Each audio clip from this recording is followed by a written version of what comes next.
पंजाब के वजीर खजाना मुश्तबा शुजाउर रहमान कहते हैं कि वजीर आला खैबर पख्तूनख्वा पंजाब से गंदम खरीदना चाहें तो उन्हें सहूलत फराहम करेंगे। मालूम नहीं अली अमीन गंडापुर पुरतशद्दुद सियासत की गुफ्तगू आखिर क्यों करते हैं। उनकी जमात के बानी भी इसी तरह गुफ्तगू करते करते जेल पहुंच गए।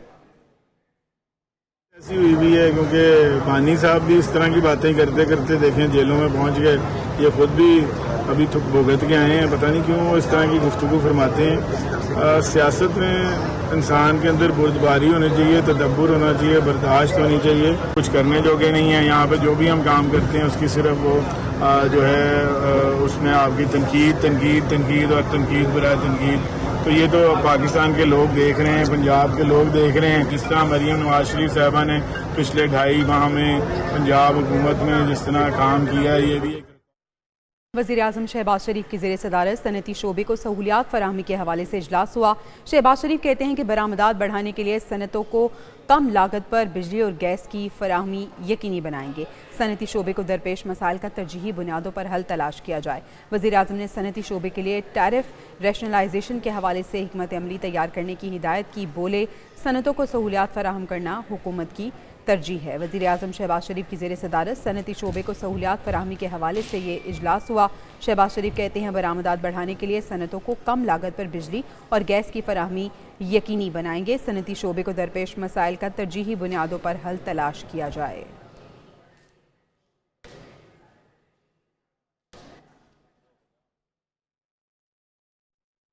वज़ीर दिफा ख्वाजा आसिफ ने सोशल मीडिया प्लेटफॉर्म एक्स पर लिखा कि मुनसिफ का मिजाज, शख्सियात की पसंद और नापसंद, ये सब इंसाफ के हुसूल पर असरअंदाज नहीं होना चाहिए, वरना इंसाफ नहीं होगा बल्कि बददियानती होगी तो इंसाफ का कत्ल कहलाएगा। मज़ीद लिखा कि शरीफ ख़ानदान और सियासी रुफ़का के साथ बानी PTI के सरपरस्तों ने जो कुछ किया वो तारीख का स्याह बाब है। अब जब मकाफ़ात अमल की गिरफ्त में आए हैं तो नवाज शरीफ पर पाबंदी याद आई। बानी PTI के हकूक़ याद रखने वालों को माजी के मज़ालिम का अजाला भी करना चाहिए।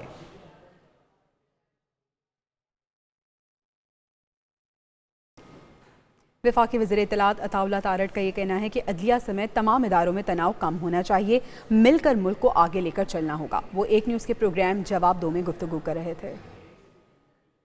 पॉलिटिक्स है, इस तनाव को कम करना चाहिए। इस वक्त अंदर चल रही पॉलिटिक्स 100%। और क्या है, क्या ग्रुप्स बने हुए हैं? बिल्कुल बने हुए। ये काम तभी होता है ना जब ग्रुप्स बने हो। आप और तरीकेकार होते हैं ना इसके, आप चीफ जस्टिस को वैसे इस्तदा करें। इंटरनल ग्रुपिंग बनी होती है और इंटरनल ग्रुप पॉलिटिक्स की वजह से देखिए, मैं ये चाहता हूं कि अदलिया के अंदर भी तनाव कम हो और अदलिया का बाकी इदारों के साथ भी तनाव कम हो, मिलजुल के पाकिस्तान आगे बढ़े। बानी PTI के खिलाफ टेहरान केस में अहम पेशरफ्त हुई है। Chief justice Islamabad high court Aamir Farooq की सरबराही में समाअत करने वाला बेंच टूट गया है। केस 1 साल बाद समाअत के लिए मुकर्रर। इस्लामाबाद हाई कोर्ट का 3 रुकनी लार्जर बेंच 21 मई को समाअत करेगा। बेंच के सरबराह जस्टिस तारिक महमूद जहांगीरी होंगे। जस्टिस अरबाब मोहम्मद ताहिर और जस्टिस समन रिफत इम्तियाज़ भी बेंच का हिस्सा होंगे। इससे कबल जस्टिस मोहसिन अख्तर कयानी और जस्टिस अरबाब मोहम्मद ताहिर ने अपने फैसले में टेहरान केस को नाकाबिले समाअत करार दिया था। चीफ जस्टिस ऑफिस ने दोनों जजेस का फैसला वेबसाइट से हटाकर प्रेस रिलीज में नया बेंच तश्कील देने का कहा था।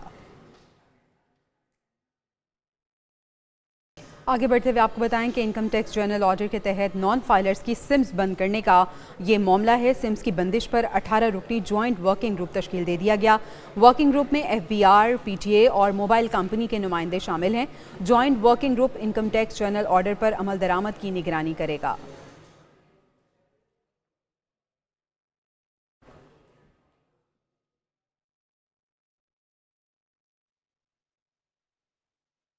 इस्लामाबाद हाईकोर्ट में नॉन फाइलर्स की सिम्स ब्लॉक करने से रोकने के केस की समाअत हुई। इस मौके पर चीफ जस्टिस ने रिमार्क्स दिए कि सिम्स ब्लॉक करने से नहीं रोका, निजी कंपनी के खिलाफ कार्रवाई से रोका था। अगर कोई टैक्स पेयर नहीं उसके नाम पर सिम उसका बच्चा इस्तेमाल कर रहा है जिसने खुद को रजिस्टर ही नहीं किया तो उसका क्या किया जाएगा। अटॉर्नी जनरल ने दलाइल में कहा कि नोटिस किसी गरीब को दिया ही नहीं जाएगा, अदालती हुक्म इम्तना खारिज किया जाए। इस्लामाबाद हाईकोर्ट ने हुकूमत की मुतफरिक दरखास्त पर नोटिस जारी करते हुए 22 मई तक जवाब तलब कर लिया।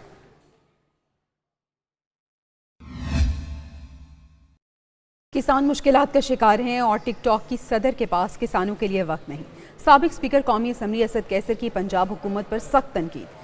सपोर्ट प्राइस पर गंदम खरीदारी का मुतालबा कर दिया। बोले कि हम किसानों के साथ खड़े हैं।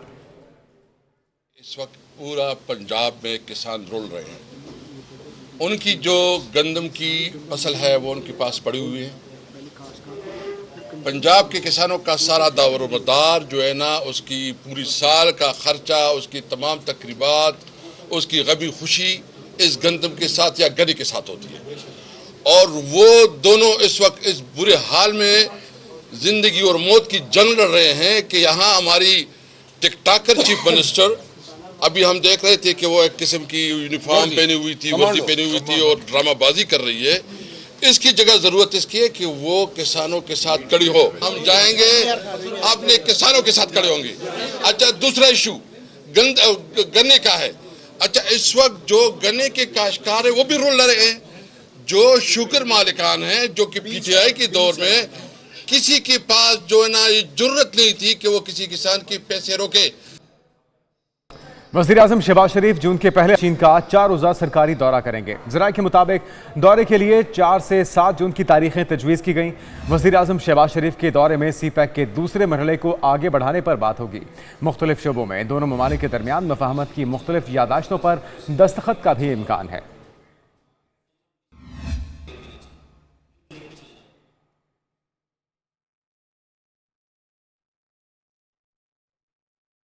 पंजाब भर के सरकारी और निजी स्कूलों में मौसम गर्मा की तातीलात का ऐलान। महकमा स्कूल एजुकेशन ने नोटिफिकेशन जारी कर दिया है। इस नोटिफिकेशन के मुताबिक सूबे भर के स्कूलों में छुट्टियां 1 जून से 14 अगस्त तक होंगी। स्कूलों में तदरीसी अमल का आगाज़ 16 अगस्त से होगा। महकमा स्कूल एजुकेशन के मुताबिक पीर से जुमेरात तक स्कूलों का आगाज़ 7 बजे होगा, जबकि छुट्टी 11:30 बजे होगी। जुम्मे के रोज़ छुट्टी 10:30 बजे होगी। नाज़रीन, पाकिस्तान और IMF के दरमियान मुज़ाकरात में वर्ल्ड बैंक ने कर्ज देने के लिए मजीद शराइत रख दी हैं। मुख्तलिफ मुतालबात सामने आए हैं। मुतालबा नंबर 1 ये है कि मराती याफ्ता शोबे पर टैक्स को मजीद बढ़ाया जाए। इसी तरह तजवीज़ यह भी दी गई है कि लग्जरी प्लॉट्स और गाड़ियों पर टैक्स को बढ़ाया जाए। लग्जरी गाड़ियों की दरामद पर टैक्स बढ़ाने का मुतालबा भी सामने आ चुका है। आलमी बैंक ने नई गाड़ियों पर विद होल्डिंग टैक्स बढ़ाने की तजवीज़ भी दे दी है और इससे ज़मीन महंगी होगी और गाड़ियां भी मजीद महंगी हो जाएंगी। IMF ने प्रॉपर्टी सेक्टर पर टैक्स लगाने की तजवीज़ दे दी है और IMF की 5 करोड़ रुपए से ज़ायद के प्लॉट्स पर मजीद टैक्स लगाने की तजवीज़ भी सामने आई है। रिहायशी प्रॉपर्टी की फरोख्त पर कैपिटल गेन टैक्स पर भी छूट को ख़त्म करने की तजवीज़ इन्हीं मुतालबात में शामिल है और इसके साथ साथ तनख्वाहदार तबका फिर से मजीद पिसने के लिए तैयार हो जाए, क्योंकि तनख्वाहदार तबके के लिए टैक्स स्लैब में तब्दीली की तजवीज़ है। IMF ने 3 लाख से 5 लाख कमाने वालों पर टैक्स बढ़ाने का मुतालबा किया है।